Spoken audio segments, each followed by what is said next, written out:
Février 2009. Le tribunal de commerce de Paris rend son verdict en quelques minutes. 263 ans d'histoire s'effacent sur une feuille de papier. Pas d'explosion, pas de flamme, juste un tampon et le silence. Pourtant, à son apogée, ce groupe employait 30 000 personnes. Ses fils à broder se trouvaient dans les mains de millions de femmes à travers 100 pays. Ces machines tournaient 24 heures sur 24 dans les faubourgs de Mulhouse, déversant 1 million de pelotes par jour. La direction avait même construit un village entier pour ses ouvriers. 1253 maisons, des écoles, une bibliothèque, une clinique pour enfants. Alors comment un empire aussi solide peut-il s'effondrer? Pas à cause d'une seule catastrophe, pas à cause d'un seul homme, mais à cause de 13 années de décision, de 30 usines fermées, de 6 000 emplois supprimés, un à un, en silence, loin des caméras. Mulhouse, Alsace, 1746 à 2009. Voici l'histoire de ce qui arrive quand un empire oublie ce qui l'a rendu grand. En 1746, Mulhouse n'est pas encore française. C'est une petite république libre, alliée à la Confédération helvétique, nichée entre le Rhin et les Vosges. Une ville de marchands, d'artisans, de gens qui savent que la fortune ne vient pas du ciel. Elle se tisse, fil après fil. C'est dans ce climat que trois hommes s'associent. Jean-Henri Dollfus apporte le goût des couleurs et des formes. Samuel Koechlin apporte l'argent. Jean-Jacques Schmalzer apporte les réseaux commerciaux. Ensemble, ils fondent une petite manufacture sous le nom de Koechlin, Schmalzer Company. Leurs produits, les indiennes. Ces toiles de coton imprimées de motifs floraux vifs, inspirées des tissus indiens, que l'Europe bourgeoise s'arrache depuis que la France a levé l'interdiction de les importer. L'atelier est modeste. Les ouvriers travaillent à la main, blocs de bois contre tissu, couleur après couleur. Mais la demande, elle, est insatiable. Et les trois associés ont compris quelque chose d'essentiel. Ce n'est pas le tissu qui vaut de l'or, c'est la couleur, c'est la précision, c'est la régularité que seule une manufacture bien organisée peut garantir. En quelques années, la petite boutique devient une usine. L'usine devient une référence. En 1800, Daniel Dollfus Mig, neveu de Jean-Henri, prend la tête de l'entreprise. Il lui donne un nouveau nom, Dollfus Mig et compagnie. DMC. Trois lettres qui, pour l'instant, ne signifient rien au-delà des murs de Mulhouse. Mais Daniel voit plus loin. Il introduit le tissage mécanique, la filature industrielle. Pour la première fois, DMC contrôle toute la chaîne, de la fibre brute au tissu fini, sur un seul et même site. Puis vient 1841. Et une décision qui va tout changer. Émile Dollfus, frère du directeur, lance la fabrication de fils à coudre. Ce n'est qu'un fil, un objet minuscule, banal, que personne ne regarde vraiment. Mais ce fil va devenir l'âme de DMC pour les 2 siècles suivants. Parce qu'un fil à coudre, on en a toujours besoin. Quand les guerres éclatent, quand les économies s'effondrent, quand les modes changent, on répare ses vêtements, on brode, on coude. Et pour cela, il faut du fil. DMC vient de trouver son produit éternel. Mais une entreprise ne se résume pas à ses produits. Elle se résume à la façon dont elle traite ceux qui les fabriquent. Et sur ce point, DMC va faire quelque chose d'extraordinaire. En 1853, Jean Dollfus, désormais maire de Mulhouse, lance un chantier sans précédent en France. Il crée la Société mulhousienne des cités ouvrières et commence la construction d'un quartier entier destiné aux familles de ses ouvriers. Pas des baraquements, pas des dortoirs, de vraies maisons, basses, lumineuses, avec un jardinet devant la porte. 1253 maisons construites entre 1853 et 1897, sur 60 hectares, au nord-est de la vieille ville. Ce qui distingue la cité ouvrière de Mulhouse de tout ce qui existe en Europe à l'époque, c'est une idée radicale. Les ouvriers peuvent devenir propriétaires, pas locataires, propriétaires. Par un système de remboursement progressif, une famille peut racheter sa maison sur plusieurs années. Pour la première fois dans l'histoire industrielle française, un patron dit à ses ouvriers « Cette maison peut être la vôtre ». Le quartier comprend des lavoirs publics, des fours collectifs, une bibliothèque, des salles de réunion. Plus tard viendront les écoles, les jardins d'enfants, précurseurs de ce qu'on appellera un siècle plus tard la protection sociale. Frédéric Engel Dollfus, gendre de Daniel, et figure centrale de DMC dans les années 1870, va encore plus loin. Il crée un fonds de secours et de retraite pour les ouvriers, une assurance collective, une maison de retraite pour les anciens, une clinique pour les enfants malades de Mulhouse. Il fonde aussi l'Association pour la prévention des accidents du travail, une initiative qui influencera directement les lois allemandes de 1871 et françaises de 1874 sur la sécurité au travail. Un siècle avant l'État-providence, DMC avait déjà compris qu'une entreprise ne peut pas durer si elle écrase ceux qui la font vivre. Puis vient 1898 et la naissance d'un objet qui traversera les siècles. Dans les laboratoires de Dornach, le faubourg de Mulhouse, où DMC a installé ses usines principales, les ingénieurs mettent au point un nouveau produit. 6 brins de coton égyptien, le plus fin et le plus résistant qui soit, torsadés avec une précision millimétrique, puis mercerisés, un procédé chimique qui rend le fil plus lisse, plus brillant, plus apte à absorber la teinture. Le résultat, le moulinet spécial. Une pelote de fil à broder, 6 brins, 500 nuances de couleurs. Aujourd'hui encore, le moulinet DMC est la référence mondiale de la broderie. Les grandes maisons de couture l'utilisent pour calibrer leurs palettes. Les patterns de broderie du monde entier indiquent leur couleur par le numéro DMC. C'est une norme, un étalon. Comme le maître étalon de Paris, mais pour la couleur. En 1898, DMC ne le sait pas encore, mais il vient de créer le produit qui le fera survivre, même quand tout le reste s'effondrera. À l'aube du XXe siècle, DMC est bien plus qu'une usine. C'est un monde, un village dans la ville, une promesse faite à des milliers de familles alsaciennes. Venez travailler ici et vous aurez une maison, une école pour vos enfants, un médecin quand vous êtes malade, une retraite quand vous êtes vieux. C'est sur ces fondations, solides comme le granit des Vosges, que DMC va construire son siècle de gloire. Mais les fondations les plus solides ne résistent pas toujours aux tremblements qui viennent de l'intérieur. Il existe un moment dans la vie de certaines entreprises où tout semble possible, où les chiffres dépassent par les rêves, où l'on construit non pas pour demain, mais pour l'éternité. Pour DMC, ce moment, c'est les années 1960. 30 000 personnes, 30 000 familles, dont le salaire porte le nom d'Olfus Mieg. Dans les rues de Mulhouse, on croise des ouvriers de l'usine à chaque coin de rue. Les enfants grandissent en sachant qu'un jour, comme leur père, comme leur mère, ils travailleront peut-être pour DMC. Ce n'est pas seulement un emploi, c'est une appartenance, une identité. Les usines de Dornach tournent sans relâche. Les métiers à tisser grondent. Les machines de filature vrombissent. Chaque jour, 1 million de pelotes de moulinets sortent des ateliers, emballées, étiquetées, expédiées vers plus de 100 pays, du Japon à l'Argentine, de l'Australie à la Scandinavie. Il n'existe pas dans le monde de la broderie de nom plus reconnu que DMC. Dans certains marchés, la France, l'Allemagne, les États-Unis, DMC frôle le monopole. Les ouvrages de broderie, les patrons de points de croix, les magazines de couture, tous indiquent leur couleur par le numéro DMC. Pas par une description, pas par un code générique, par le numéro DMC, comme si la couleur elle-même appartenait à l'entreprise. Pour comprendre ce que représente DMC à son apogée, il faut entrer dans l'usine. Le coton arrive d'Égypte. Pas n'importe quel coton, le coton longue fibre du Nil, le plus fin, le plus résistant, le plus soyeux qui existe sur Terre. Il débarque à Mulhouse en balles compressées et dès ce moment, il entre dans un processus que DMC a mis plus d'un siècle à perfectionner. D'abord, la filature.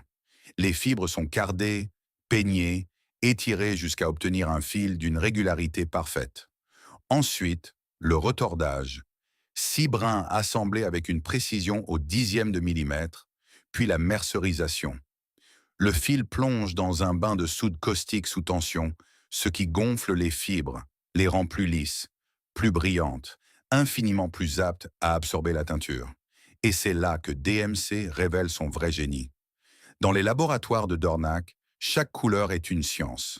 Chaque lot de teinture est mesuré, contrôlé, consigné dans des registres que l'entreprise conserve depuis des décennies. Plus de 500 nuances. Et la règle absolue, le numéro 321 aujourd'hui doit être exactement le même rouge que le numéro 321 il y a 20 ans. Que vous achetiez une pelote à Paris ou à Tokyo, la couleur sera identique. DMC a même inventé les machines de contrôle de résistance du fil, des appareils qui testent la tension, l'élasticité, la solidité de chaque production. Parce qu'un fil qui casse au milieu d'une broderie, c'est une promesse brisée. Et DMC ne brise pas ses promesses. 1 million de pelotes par jour, 500 couleurs, 100 pays, zéro compromis sur la qualité. En 1961, DMC franchit une nouvelle étape. L'entreprise fusionne avec le groupe lillois Thirier et Cartier-Bresson, l'un des géants du fil du nord de la France. La nouvelle entité devient l'un des plus grands groupes textiles d'Europe. 30 000 employés répartis sur des dizaines de sites, Mulhouse, Lille, Remiremont, Roanne, Albert, et jusqu'aux États-Unis où DMC Corporation est installée à New York depuis 1934. Le logo change.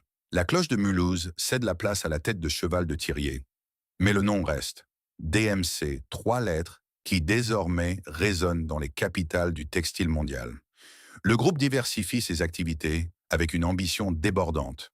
Il tisse des velours à Mulhouse, il produit du linge de maison sous la marque Descamps, il fabrique des fermetures à glissière sous le nom Winged Closure, il imprime des tissus via TexUnion, il publie des livres de broderie aux éditions DMC, dont la célèbre encyclopédie des ouvrages de Dame de Thérèse de Dilmont, une référence mondiale que Jean Dollfus avait commandée à cette brodeuse autrichienne rencontrée lors de l'exposition universelle de 1878.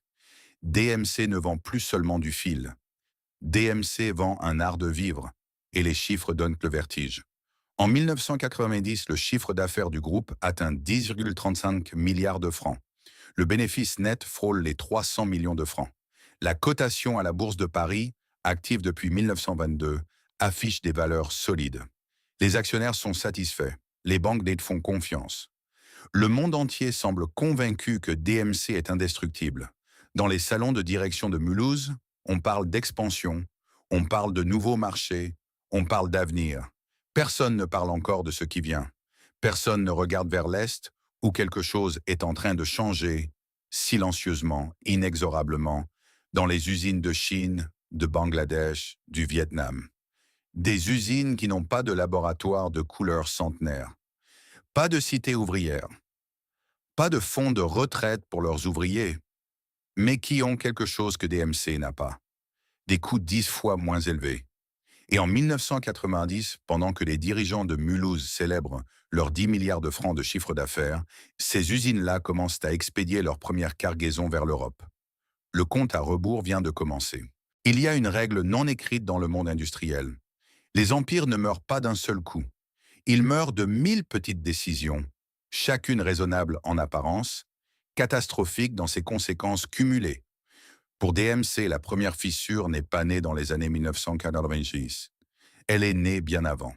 Et pour la comprendre, il faut remonter à une carte de l'Europe et à une frontière qui a changé de place plusieurs fois en moins d'un siècle. Mulhouse, 1870. La guerre franco-prussienne se termine par une défaite française humiliante. Le traité de Francfort cède l'Alsace à l'Empire allemand.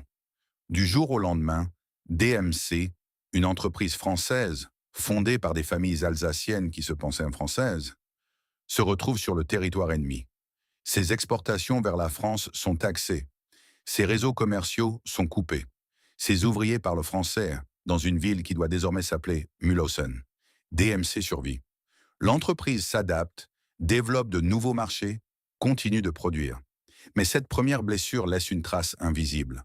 L'entreprise apprend à fonctionner en vase clos, repliée sur elle-même, dépendante de son territoire alsacien. Une habitude qui, des décennies plus tard, deviendra une faiblesse mortelle. En 1918, Mulhouse redevient française. DMC respire. Mais à peine le temps de souffler que la Seconde Guerre mondiale arrive, et avec elle, 20 ans d'une nouvelle période de destruction. Les marchés d'exportation s'évaporent. Les livraisons s'arrêtent. Les usines tournent au ralenti, sous occupation, sous contrainte. 2 guerres en moins de 50 ans. DMC a survécu aux deux, et c'est peut-être là que réside le premier piège. Avoir survécu à l'impossible a donné à l'entreprise une confiance dans sa propre invulnérabilité. Une certitude profondément ancré dans la culture maison, que DMC traversera toujours les tempêtes. Cette certitude va l'aveugler. 1961. La fusion avec Thirier et Cartier-Bresson propulse DMC au rang de géant européen. 30 000 employés, des dizaines de sites, un empire textile qui s'étend du nord de la France aux États-Unis. Mais une fusion, c'est aussi une transformation. Et pas toujours dans le bon sens. Avant 1961, DMC est une entreprise familiale. Pas parfaite, aucune ne l'est, mais portée par des hommes qui connaissent le fil, la teinture, le tissu. Des hommes qui ont grandi à Mulhouse, qui ont marché dans la cité ouvrière, qui savent ce que représente une pelote de moulinet pour une femme qui brode le dimanche après-midi. Après 1961, DMC devient un groupe, avec des actionnaires à satisfaire, des conseils d'administration à convaincre, des tableaux de bord à remplir. La logique industrielle prend le pas sur la logique artisanale. On ne parle plus de couleurs et de fils. On parle de marge, de volume, de retour sur investissement. Ce n'est pas un crime, c'est la réalité de tout grand groupe industriel. Mais chez DMC, cette transformation va creuser une distance fatale entre ceux qui dirigent et ceux qui produisent. Entre les bureaux parisiens, où se prennent les décisions, et les ateliers de Dornac, où les machines tournent. Et pendant que cette distance se creuse, le monde, lui, change à une vitesse que personne n'a anticipée. Année 1980. L'Asie se réveille industriellement. D'abord le Japon, puis Taïwan, puis la Corée du Sud, et surtout, massivement, la Chine.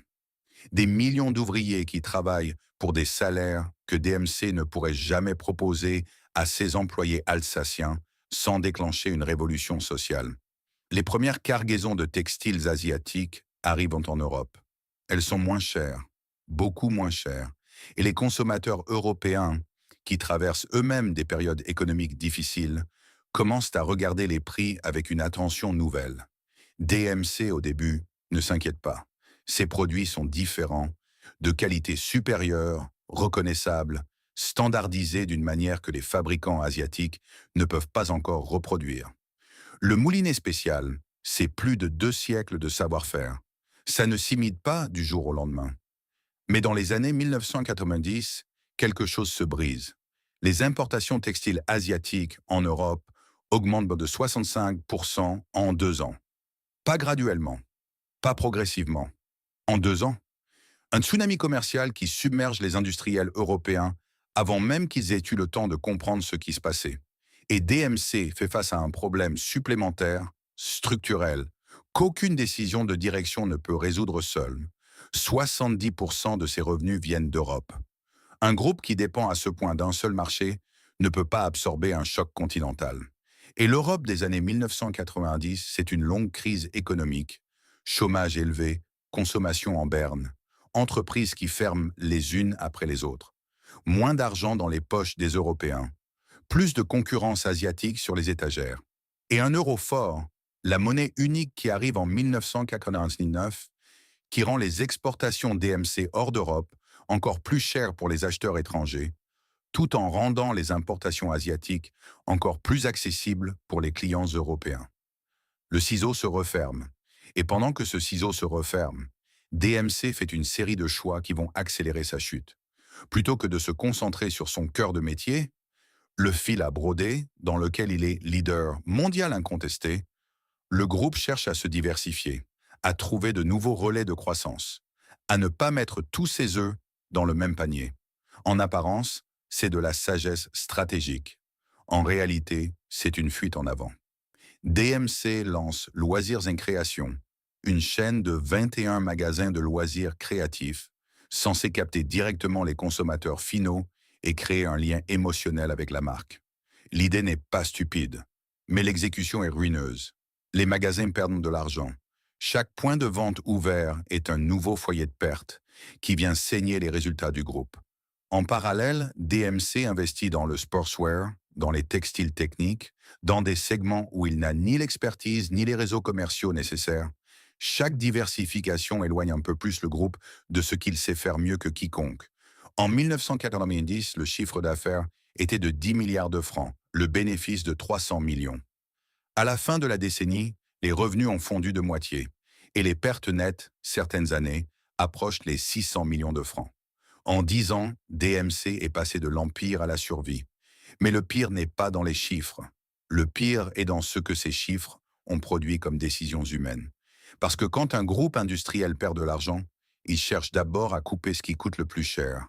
Et ce qui coûte le plus cher, dans une entreprise textile alsacienne, ce sont les ouvriers. Ces mêmes ouvriers dont les grands-parents avaient reçu une maison de la cité ouvrière.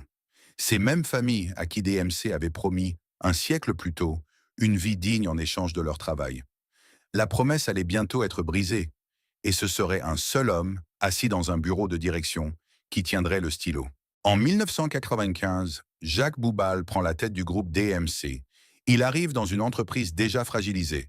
Les pertes s'accumulent, les banques s'impatientent, les actionnaires exigeant des résultats. Et Boubal, comme beaucoup de dirigeants de sa génération, a une réponse à tout cela. Une réponse nette, chirurgicale, que les écoles de commerce enseignent comme une évidence: restructurer, couper ce qui perd de l'argent, fermer ce qui n'est pas rentable, recentrer le groupe sur ses activités les plus solides. Sur le papier, c'est de la logique pure. Dans les rues de Mulhouse, dans les ateliers de Dornac, dans les maisons de la cité ouvrière, c'est autre chose. C'est des familles qui reçoivent une lettre recommandée un mardi matin. Les premières années de Boubal sont celles d'une hémorragie contrôlée. En 1995, les effectifs fondent de moitié en quelques mois. Des milliers de personnes se retrouvent du jour au lendemain sans emploi dans une région, l'Alsace, qui n'a pas les structures pour absorber un tel choc. Les usines du nord de la France ferment, les ateliers des Vosges ferment, les sites de Rhône-Alpes ferment, la filiale américaine DMC Corporation à New York, fondée en 1934, ferme. Un à un, les sites s'éteignent. Comme des lumières qu'on éteint dans une maison trop grande, pièce après pièce, jusqu'à ce qu'il ne reste plus qu'une seule ampoule allumée. Cette ampoule, c'est Mulhouse. Boubal recentre tout sur l'Alsace. 4 sites survivent: Mulhouse, Ilzach, Saint-Amarin, Colmar. Le groupe conserve 2 activités: la fabrication de velours sous la marque Velcorex et la production de fils à broder DMC. Tout le reste est abandonné: les tissus imprimés, le fil à coudre industriel, le linge de maison, les fermetures à glissière. En apparence, c'est un recentrage stratégique. En réalité, c'est une retraite. Et une retraite, quand elle commence, s'arrête rarement d'elle-même. Pendant ce temps, les syndicats observent. Ils comptent. Ils documentent. La CFDT Alsace publie, dans son journal interne, un bilan qui tient en 3 chiffres. 13 ans, 30 entreprises fermées, 6 000 licenciements. 13 ans sous la direction de Boubal, 30 entités du groupe supprimées, des filiales, des sites de production, des marques qui existaient depuis des décennies, et 6 000 personnes qui ont perdu leur emploi. 6 000 noms sur des listes de licenciements. 6 000 familles qui ont dû se réinventer à 40 ans, à 50 ans, parfois plus. Ces 3 chiffres ne sont pas une accusation, ce sont des faits, consignés, vérifiés, publiés. Et ils racontent une réalité que les communiqués de presse du groupe n'ont jamais formulée aussi clairement. Voici 3 de ces 6 000 visages. Pas leur vrai nom, mais leur vraie situation. Le premier a 52 ans quand son atelier ferme. Il travaille chez DMC depuis l'âge de 18 ans. 34 ans de machines, de fils, de couleurs. Il connaît chaque nuance du moulinet par cœur. Il peut identifier le 321 du 326 rien qu'à la lumière du jour. Quand la lettre arrive, il ne pleure pas. Il pose la feuille sur la table de la cuisine, regarde par la fenêtre et dit à sa femme: « Je ne sais pas faire autre chose. » Il ne retrouvera jamais un emploi dans le textile. À 55 ans, il part en pré-retraite grâce au Fonds national de l'emploi. Officiellement, c'est une solution. Humainement, c'est une capitulation. La deuxième a 38 ans. Elle est technicienne de laboratoire. Elle contrôle la conformité des teintes, s'assure que le rouge 321 de ce matin est identique au rouge 321 de l'année dernière. C'est un travail de précision, de mémoire, de passion. Quand son poste est supprimé, elle cherche du travail pendant 18 mois. Elle finit par trouver un emploi dans la logistique, à mi-temps, à 20 km de chez elle. Elle ne parle plus jamais de DMC, sauf une fois quand sa fille lui offre une pelote de moulinet pour Noël. Ce soir-là, elle pleure. Le troisième reste. Il fait partie de ceux qui survivent à chaque vague de licenciement. Pas parce qu'il est protégé, mais parce qu'il est irremplaçable. Il connaît les machines de filature comme personne. Il les a réparées, modifiées, améliorées pendant 30 ans. Chaque fois qu'une restructuration est annoncée, il retient son souffle. Chaque fois, son nom n'est pas sur la liste. Il continuera de venir à l'usine jusqu'au bout, jusqu'au dernier jour, parce que pour lui, arrêter de venir, ce serait admettre que c'est fini. Entre 1995 et 2008, les effectifs passent de 9 000 à un peu plus de 1 000 personnes. Une décimation. Le mot n'est pas trop fort, il vient du latin decimatio, qui désignait la mise à mort d'un soldat sur 10 dans une légion romaine en punition collective. Ici, ce n'est pas 1 sur 10, c'est 9 sur 10. Et pourtant, les suppressions d'emplois ne sauvent pas le groupe. Parce que couper des emplois réduit les coûts, mais ne crée pas de valeur. Ne conquiert pas de nouveaux marchés. Ne répond pas à la question fondamentale que personne dans les bureaux de direction ne semble vouloir poser à voix haute. Pourquoi un consommateur européen choisirait-il encore du fil DMC plutôt qu'un fil asiatique 2 fois moins cher? La réponse existe. Elle a toujours existé. C'est la qualité, la régularité, les 257 ans de savoir-faire derrière chaque pelote. C'est une réponse puissante, mais seulement si on la raconte. Seulement si on investit dans la marque, dans la distribution, dans la relation avec les consommatrices. Au lieu de cela, DMC coupe, coupe encore, et coupe toujours. Chaque fermeture affaiblit un peu plus la capacité du groupe à se battre. Chaque licenciement fait partir un peu plus de savoir-faire. Ces connaissances qui ne sont pas dans les manuels, qui vivent dans les mains et la mémoire des ouvriers.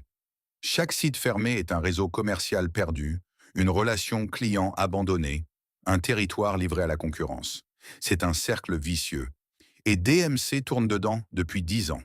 En 2008, Jacques Boubal quitte ses fonctions. Il laisse derrière lui un groupe réduit à l'état de squelette. 1 000 salariés là où il en avait trouvé 9 000. 4 sites là où il en avait trouvé des dizaines. Et une dette accumulée qui approche les 100 millions d'euros. Un siècle après avoir construit 1253 maisons pour ses ouvriers, DMC n'est plus en mesure de garantir le salaire du mois suivant. La chute finale n'est plus une question de stratégie. Ce n'est plus une question de marché ou de concurrence. C'est une question d'arithmétique brutale. Et l'arithmétique, elle, ne ment jamais. Ce qui vient ensuite va se passer vite, très vite. En quelques mois, tout ce qui reste de l'Empire va être mis entre les mains d'un tribunal. Et cette fois, il n'y aura pas de retour en arrière. Janvier 2008. Les bureaux du groupe DMC à Ilzac, banlieue industrielle de Mulhouse, reçoivent une convocation. Un comité central d'entreprise extraordinaire est organisé pour le 15 janvier. Extraordinaire, le mot dit tout. Dans le vocabulaire du droit du travail français, un comité extraordinaire n'annonce jamais de bonnes nouvelles. Ce jour-là, la direction confirme ce que les syndicats redoutèrent depuis des mois. 208 emplois supprimés, 141 postes à DMC Tissus, qui compte encore 354 salariés, 67 postes à Art du Fil, répartis entre Mulhouse, Ilzac et Paris. Et une fermeture. Le site de Logelbach, près de Colmar, baisse définitivement le rideau. Graziella Stefana, déléguée CFTC et secrétaire du comité de groupe, sort de la réunion avec une feuille de chiffres dans les mains. Elle connaît ces chiffres par cœur. Elle sait que derrière chaque numéro, il y a un nom, une adresse, des enfants qui attendent leur père ou leur mère à 17h30. Les syndicats demandent des négociations. La direction répond qu'il n'y a pas d'alternative. L'euro fort rend les exportations impossibles. La concurrence asiatique a augmenté de 65% en 2 ans sur le marché européen. Les velours de Velcorex ne se vendent plus. Les magasins loisirs en création saignent le groupe à blanc. 208 emplois. C'est la décision du 15 janvier. Mais ce n'est pas la fin. C'est juste le début de la fin. Les semaines suivantes sont celles d'une agonie administrative. Les syndicats négocient. Les avocats plaident. Les salariés viennent travailler chaque matin sans savoir si leur poste sera encore là le soir. Dans les ateliers de Dornac, les machines continuent de tourner. 1 million de pelotes par jour, mécaniquement, comme si rien ne se passait. Comme si le fil ne savait pas que l'Empire est en train de mourir. Mars 2008. Les résultats financiers du premier trimestre arrivent. Ils sont catastrophiques. La dette accumulée du groupe approche les 100 millions d'euros. Les banques, qui avaient jusqu'ici accordé des lignes de crédit en espérant un redressement, commencent à fermer les vannes. Les fournisseurs demandent des garanties de paiement que DMC ne peut plus offrir.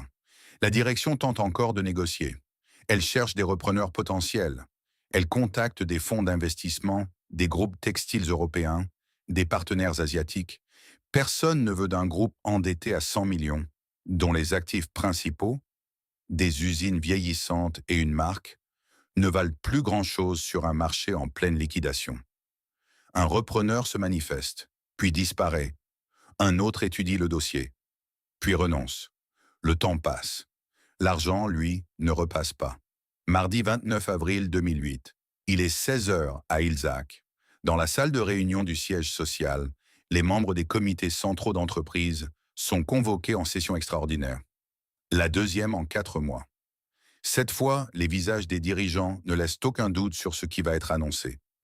Il n'y a plus de chiffres à négocier, plus de plans à présenter, plus de restructuration possible. La direction prend la parole. En quelques phrases, elle annonce la cessation de paiement du groupe DMC. L'entreprise ne peut plus honorer ses dettes. Elle ne peut plus payer ses fournisseurs. Elle ne peut plus garantir les salaires du mois suivant. 1150 emplois sont menacés, les 3/4 en Alsace. Ignace Hermann, secrétaire CFDT du comité d'entreprise de DMC SA à Mulhouse, écoute l'annonce sans broncher. Il a 50 ans. Il a consacré une partie de sa vie à défendre les salariés de ce groupe. Il dit simplement, à la sortie de la réunion, « La crise actuelle est le prolongement attendu de 15 ans de difficultés. Depuis que l'Asie a commencé à inonder massivement le marché européen, nous savions que ça finirait ainsi. Nous espérions seulement nous tromper. » Dès le lendemain, le 30 avril, la direction saisit le tribunal de commerce de Paris. Elle expose les difficultés de trésorerie des 3 entités du groupe, la chaîne de magasins Loisirs et Création, DMC SA et DMC Tissus, et demande au tribunal de statuer sur leur sort. Le tribunal place le groupe en redressement judiciaire. Une période d'observation commence, une sorte de purgatoire légal pendant lequel l'entreprise continue de fonctionner sous surveillance, pendant que les juges cherchent une solution. Un repreneur, un plan de continuation. N'importe quoi qui permette de sauver quelque chose. Les mois d'été 2008 sont ceux d'une course contre la montre. En août, un premier sauvetage partiel se dessine. La société Bernard Krief Consulting, spécialisée dans le redressement d'entreprises en difficulté, accepte de reprendre l'activité velours de SAIC Velcorex. C'est une bouée de sauvetage provisoire. Velcorex sera finalement liquidé en mars 2010.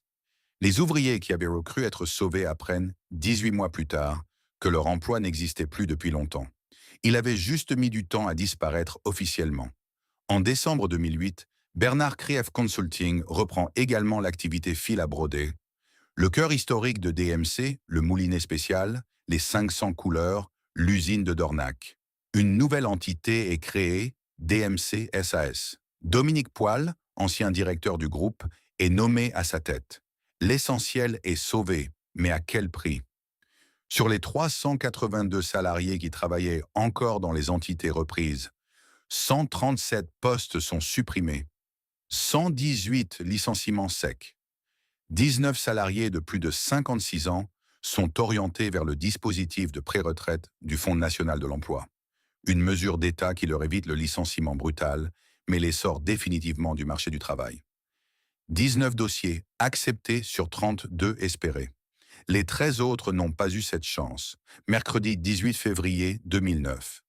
Paris, tribunal de commerce. La salle est sobre, fonctionnelle. Des rangées de chaises, une estrade, des juges en robe. Il n'y a pas de caméra, pas de discours, pas de minute de silence. Le président du tribunal prononce la liquidation judiciaire du groupe DMC. L'entité historique, celle fondée en 1746, celle qui avait employé 30 000 personnes, celle dont les fils à broder se trouvèrent dans les mains de millions de femmes à travers le monde. 263 ans d'existence, effacés en quelques secondes. Les actions du groupe sont radiées d'Euronext. Le nom Dolphus Mieg et compagnie cesse d'exister en tant qu'entité légale.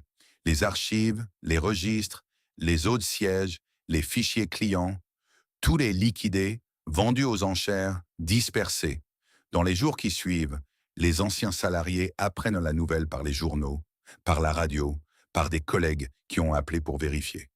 Certains s'y attendaient depuis des années, d'autres n'y croyaient toujours pas, comme si la mort d'une entreprise aussi ancienne était, quelque part, même possible. Comme si 263 ans d'histoire conféraient une forme d'immortalité. Ils avaient tort. Ce matin-là, à l'entrée de l'usine de Dornac, quelques ouvriers de DMC SAS, la nouvelle entité, la partie sauvée, arrivent à leur poste habituel. Ils badgent. Ils enfilent leur blouse. Ils allument les machines. Les machines se remettent à tourner. Le fil continue de se former. 6 brins de coton égyptien, torsadés, mercerisés, teints. Le rouge 321, le bleu 312, le vert 523. 500 couleurs qui continuent d'exister parce qu'un repreneur a décidé qu'elles valaient encore la peine d'être produites. Mais dans les couloirs vides de l'ancien siège, dans les ateliers fermés de Logelbach et de Saint-Amarin, dans les maisons de la cité ouvrière où des familles entières ont perdu leur gagne-pain, le silence, lui, ne ressemble à rien d'autre qu'à une faim. 263 ans et une feuille de papier, c'est tout ce qu'il faut pour effacer un empire. Quand une usine ferme, on parle de chiffres. On parle de postes supprimés, de plans sociaux, de taux de chômage. Les économistes publient des rapports. Les politiques organisent des réunions. Les journaux titrent sur la désindustrialisation. Et puis le temps passe. Les caméras s'en vont. Et ce qui reste, c'est quelque chose que les chiffres ne savent pas mesurer. Ce qui reste, c'est une ville qui doit apprendre à se regarder dans le miroir sans reconnaître ce qu'elle voit. Mulhouse 2009. La liquidation du groupe DMC laisse derrière elle une cicatrice profonde dans le tissu économique de l'Alsace du Sud. Des centaines de familles doivent se réinventer. Des quartiers entiers, dont l'équilibre social reposait depuis des générations sur les salaires de l'usine, entrent dans une période de doute et de précarité. Le chômage dans l'agglomération mulhousienne monte. Pas brutalement. Il n'y a pas eu, comme dans certaines fermetures industrielles, des milliers de licenciements simultanés en une seule journée. La mort de DMC a été lente, étalée sur 15 ans, saignant la ville goutte à goutte depuis 1995. Ce qui rend la blessure peut-être encore plus difficile à traiter. Parce qu'une hémorragie lente, on finit par s'y habituer. On finit par croire que c'est normal, que c'est comme ça, que ça a toujours été comme ça. Mais ce n'est pas comme ça que ça a toujours été. Il y a, au nord-est de la vieille ville de Mulhouse, un quartier que les habitants appellent simplement la Cité. 160 ans après sa construction, les 1253 maisons de la Cité ouvrière sont toujours debout. Les façades ont été rénovées, les jardins sont entretenus, les rues portent encore les noms que Jean Dollfus leur avait donnés au milieu du XIXe siècle. C'est un quartier vivant, coloré, avec des enfants qui jouent dans les ruelles, des commerces de quartier, une atmosphère de village préservée au cœur d'une ville industrielle. Mais si vous demandez aux anciens habitants, ceux qui ont grandi ici dans les années 1960 et 1970, ils vous diront qu'il manque quelque chose. Pas dans les pierres, pas dans les rues, dans l'air. Il manque la certitude, cette certitude tranquille qu'avaient leurs parents et leurs grands-parents, que le lundi matin, on irait à l'usine, que le vendredi soir, on recevrait son salaire, que la retraite serait là au bout du chemin et que DMC s'en occuperait. Cette certitude-là, elle ne reviendra pas. Elle appartient à un monde qui n'existe plus. De l'empire industriel, il reste des archives. La ville de Mulhouse a pris en charge la conservation du patrimoine historique de DMC, des centaines de boîtes de documents, de registres de teinture, d'échantillons de tissus, de photographies d'ateliers datant du XIXe siècle.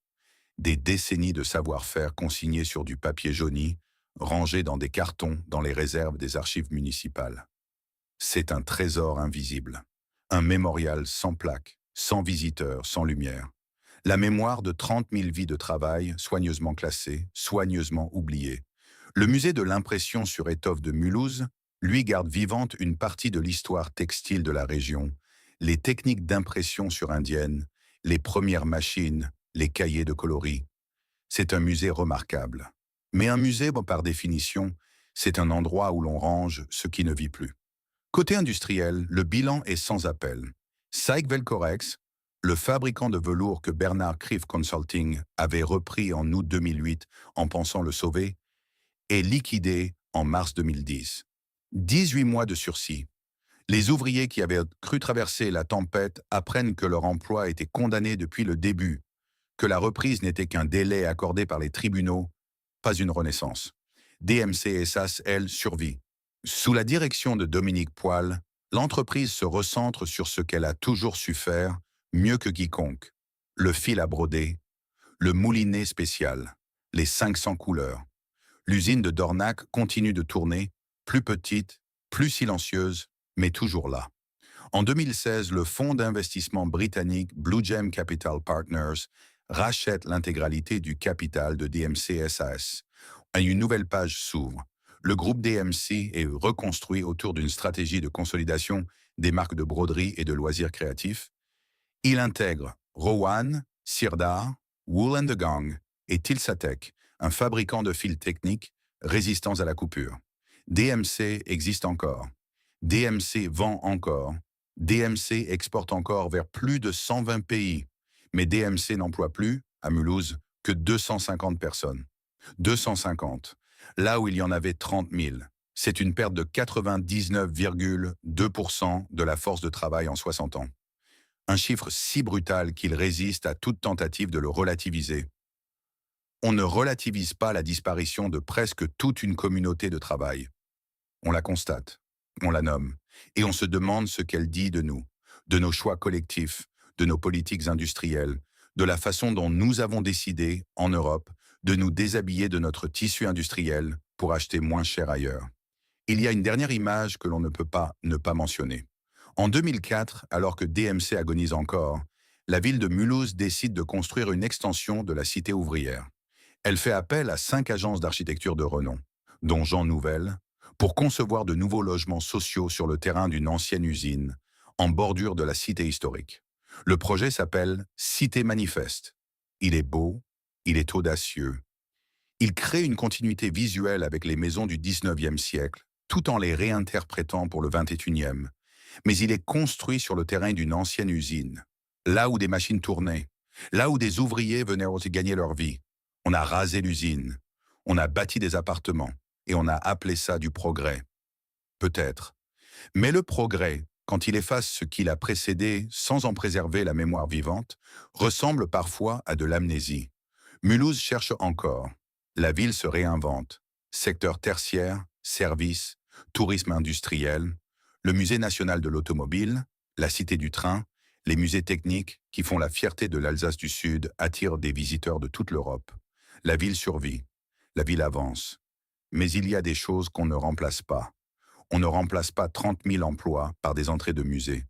On ne remplace pas une identité collective, cette fierté tranquille d'appartenir à une entreprise qui avait construit votre maison, éduqué vos enfants, soigné vos malades, par des statistiques de fréquentation touristique.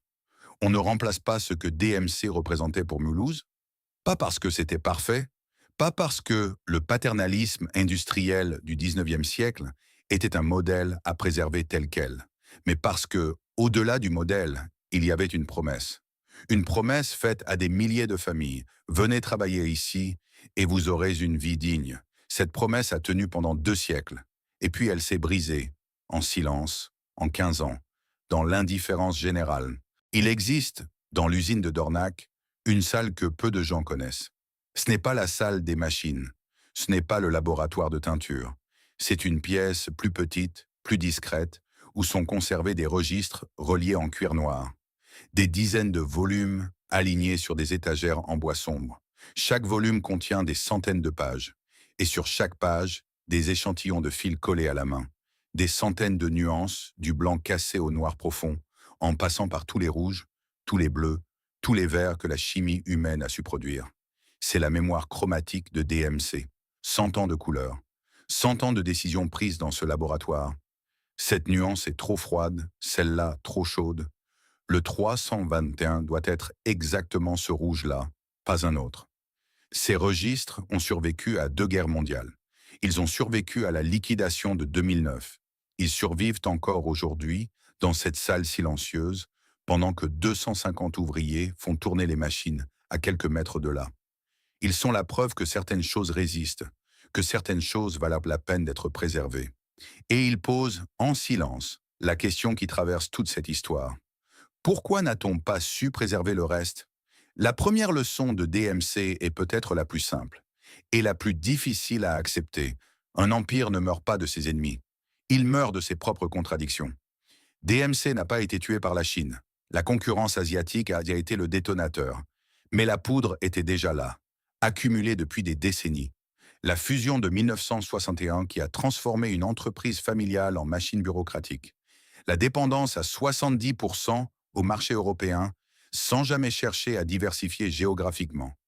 La diversification tous azimuts dans les années 1990. Le sportswear, les magasins de loisirs créatifs, les textiles techniques, qui a épuisé les ressources sans créer de valeur durable. Et surtout, l'incapacité à poser une question simple. Qu'est-ce que nous faisons mieux que quiconque au monde? Et comment en vivons-nous? La réponse était là. Elle avait toujours été là. Le moulinet spécial, 500 couleurs, un siècle de régularité chromatique, un savoir-faire que personne, ni en Chine ni ailleurs, ne pouvait reproduire en quelques années. Mais pour en vivre, il aurait fallu investir dans la marque, raconter l'histoire, faire comprendre aux consommatrices du monde entier pourquoi une pelote DMC valait 2 fois le prix d'une pelote asiatique.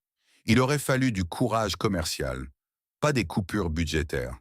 Au lieu de cela, on a choisi de couper. Encore et toujours, jusqu'à ce qu'il n'y ait plus rien à couper. La deuxième leçon est plus inconfortable encore. Quand une entreprise est aussi une communauté, sa mort n'est pas seulement économique, elle est humaine, et ses conséquences durent bien plus longtemps que les bilans comptables. DMC n'était pas seulement une usine, c'était un pacte social, un contrat implicite passé entre une famille industrielle et des milliers de familles ouvrières. Nous vous donnons du travail, des maisons, des écoles, des soins. Vous nous donnez votre vie, votre savoir-faire, votre loyauté. Ce pacte a tenu pendant 2 siècles. Il a traversé des guerres, des crises, des révolutions industrielles. Il a produit une des communautés ouvrières les plus stables et les plus dignes d'Europe. Et quand il s'est brisé, progressivement, entre 1995 et 2009, ce n'est pas seulement une entreprise qui a disparu, c'est un modèle de vie, une façon d'habiter le monde, une certitude collective que le travail bien fait mérite une existence digne. Ceux qui ont perdu leur emploi chez DMC n'ont pas seulement perdu un salaire, ils ont perdu une appartenance. Et l'appartenance, ça ne se retrouve pas dans les statistiques de réinsertion professionnelle. Ça ne se retrouve peut-être jamais vraiment. La troisième leçon regarde vers l'avenir, et elle concerne chacun d'entre nous. La mondialisation n'est pas un destin, c'est un choix. Et comme tous les choix, il a des conséquences que nous choisissons souvent de ne pas voir. Quand un consommateur européen achète un fil à broder 2 fois moins cher que le moulinet DMC, il fait un choix rationnel, parfaitement compréhensible. Personne ne peut lui reprocher de vouloir dépenser moins. Mais ce choix, multiplié par des millions, produit quelque chose. Il produit la fermeture de 30 usines. Il produit 6000 licenciements. Il produit des enfants qui grandissent dans des familles où les parents ne travaillent plus, où la confiance dans l'avenir s'est évaporée avec le dernier salaire. Ce n'est pas une accusation, c'est une équation. Une équation que nos sociétés ont choisi de ne pas résoudre, parce que la résoudre aurait coûté plus cher à court terme. DMC est une histoire alsacienne, mais c'est aussi une histoire française, une histoire européenne, une histoire que l'on retrouve à Sheffield, à Détroit, à Valenciennes, à Turin, partout où des empires industriels se sont effondrés sous le poids de la mondialisation et de leurs propres erreurs stratégiques. Partout où des hommes et des femmes ont regardé fermer la porte de leur usine en se demandant ce qu'ils avaient y fait de mal. Ils n'avaient encore rien fait de mal. Ils avaient travaillé. Aujourd'hui, l'usine de Dornac tourne encore. 250 personnes, 1 million de pelotes par jour, du coton d'Égypte, des bains de teinture, des machines qui n'ont pas fondamentalement changé depuis un siècle. Le rouge 321 est toujours le même rouge, mesuré, contrôlé, consigné dans les registres en cuir noir de la salle silencieuse. DMC exporte vers 120 pays. Ses fils se trouvent dans les mains de brodeuses à Tokyo, à Sao Paulo, à Lagos, à Stockholm. La marque est vivante. Le savoir-faire est intact. Et quelque part dans tout cela, il y a quelque chose qui ressemble à de la résistance. Une obstination tranquille à continuer de faire ce qu'on sait faire. Bien, avec soin, avec précision. Même quand le monde autour s'est effondré. C'est peut-être ça, la vraie leçon de DMC. Pas dans l'effondrement, dans ce qui reste après. Dans la cité ouvrière, les maisons sont toujours debout. Les jardins fleurissent au printemps. Des enfants jouent dans les mêmes ruelles où jouaient leurs arrière-grands-parents. Ces enfants, dont les parents travaillaient à l'usine, qui rentraient en haut le soir avec des traces de teinture sur les mains et la certitude d'avoir gagné leur place dans le monde.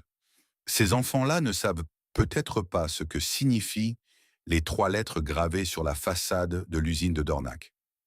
Ils ne savent peut-être pas que ces maisons ont été construites pour leurs ancêtres, par un homme qui croyait qu'un ouvrier méritait un toit, un jardin et la possibilité de devenir propriétaire. Ils n'ont pas besoin de le savoir pour habiter ces maisons. Mais nous avons besoin de nous en souvenir. 263 ans, 30 000 ouvriers, 1253 maisons, 30 usines fermées, 6 000 licenciements, 250 personnes et des cuillères de teinture dans une salle silencieuse. C'est tout ce qu'il reste d'un empire qui a un jour tissé le monde, mais peut-être que c'est suffisant pour ne pas oublier.